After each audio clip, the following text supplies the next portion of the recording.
नमस्कार। आज हम वेयरहाउस मैनेजमेंट की एक ऐसी दुनिया में चलेंगे जिस पर अक्सर लोगों का ध्यान नहीं जाता।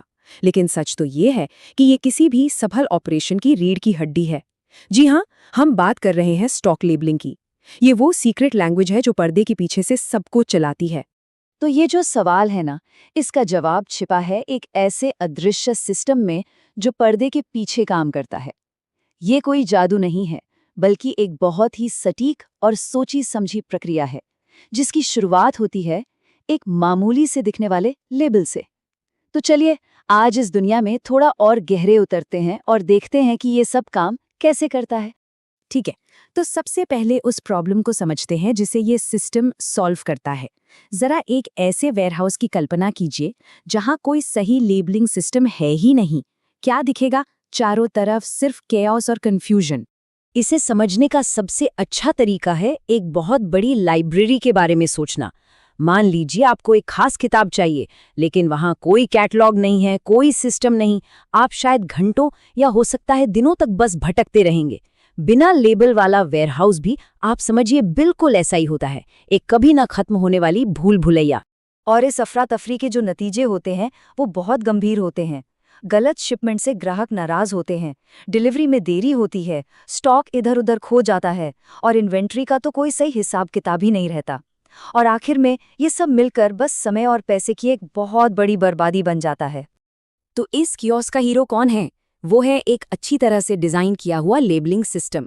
यही वो तरीका है जिससे हम अव्यवस्था को व्यवस्था में बदलते हैं और नाकामी को कामयाबी में।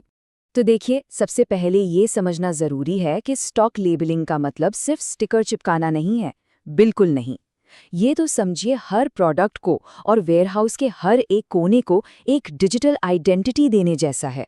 एक ऐसी पहचान जिसे एक सिस्टम आसानी से पढ़ सकता है और ट्रैक कर सकता है। इस सिस्टम को लागू करने के लक्ष्य बिल्कुल साफ हैं। प्रोडक्ट्स की आसान पहचान से लेकर बेहतर सुरक्षा तक, हर मकसद सीधा उन परेशानियों को हल करता है जिनकी हमने अभी अभी बात की थी। मतलब ये पूरी प्रक्रिया को स्मार्ट, तेज और सुरक्षित बनाता है। अच्छा, बात करते हैं उन टूल्स की जो इस पूरे सिस्टम को हकीकत में बदलते हैं।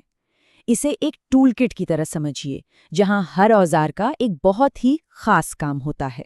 वेयरहाउस में देखिए 3 मेन टेक्नोलॉजी इस्तेमाल होती हैं। सबसे पहले और सबसे आम है बारकोड्स, जो तेज, भरोसेमंद और सस्ते होते हैं। फिर आते हैं क्यूआर कोड, जो एक कदम आगे हैं क्योंकि ये कहीं ज्यादा जानकारी अपने अंदर स्टोर कर सकते हैं। और फिर है आरएफआईडी, यानी रेडियो फ्रीक्वेंसी आइडेंटिफिकेशन। ये सबसे एडवांस्ड है।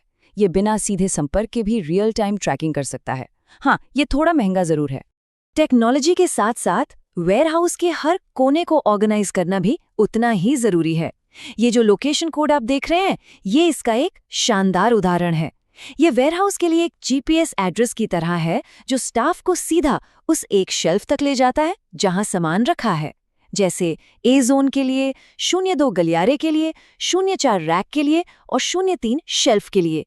कभी कभी ना सबसे आसान तरीका ही सबसे असरदार होता है, और कलर कोडिंग इसका एक बेहतरीन उदाहरण है। ये स्टाफ को सिर्फ एक नज़र में आइटम की पहचान करने में मदद करता है, जिससे काम की रफ्तार तो बढ़ती ही है, साथ में सुरक्षा भी बढ़ती है। अब एक एक आइटम को ट्रैक करने के भी अलग अलग तरीके हैं। बैच नंबर एक ही बार में बने हुए प्रोडक्ट्स के पूरे ग्रुप को ट्रैक करने के लिए बढ़िया है, खासकर खाने पीने की चीज़ों में। वहीं दूसरी तरफ सीरियल नंबर हर एक कीमती आइटम, जैसे कि लैपटॉप या फ़ोन, को एक यूनिक पहचान देता है। स्टॉक को मूव कैसे किया जाए, ये भी एक बहुत अहम स्ट्रैटेजी है। एक तरीका है फीफो, यानी फर्स्ट इन फर्स्ट आउट। इसका सीधा मतलब है जो पहले आया वो पहले गया। ये इलेक्ट्रॉनिक्स जैसी चीज़ों के लिए बिल्कुल सही है, लेकिन भोजन या दवाओं के लिए FEFO, यानी फर्स्ट एक्सपायरी फर्स्ट आउट का इस्तेमाल करना ज़रूरी है। मतलब जिसकी एक्सपायरी पहले वो पहले गया, ताकि कोई भी चीज़ बर्बाद न हो।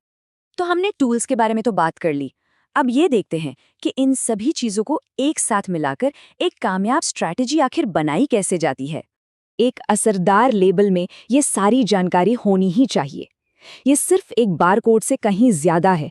आप समझिए, ये एक आइटम की पूरी कहानी बताता है। ये क्या है, कहाँ से आया है और इसे कहाँ जाना है। एक बेहतरीन सिस्टम बनाने के लिए कुछ बुनियादी नियमों को मानना बहुत जरूरी है।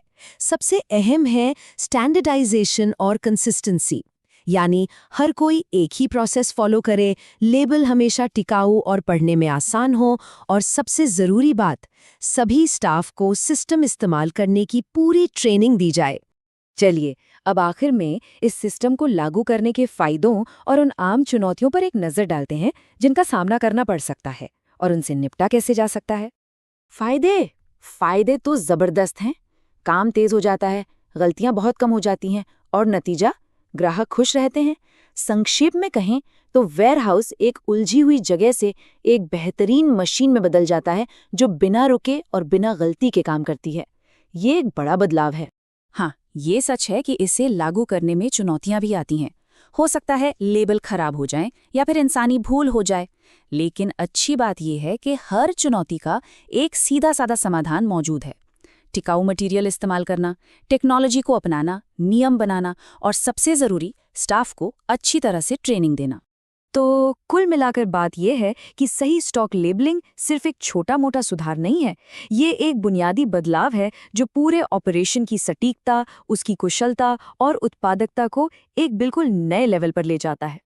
तो जाते जाते एक सवाल छोड़ जाता हूँ जिस पर सोचना चाहिए। किसी भी वेयरहाउस में सिर्फ प्रोडक्ट स्टोर नहीं हो रहे होते, वहाँ डेटा स्टोर हो रहा होता है, बहुत सारा डेटा।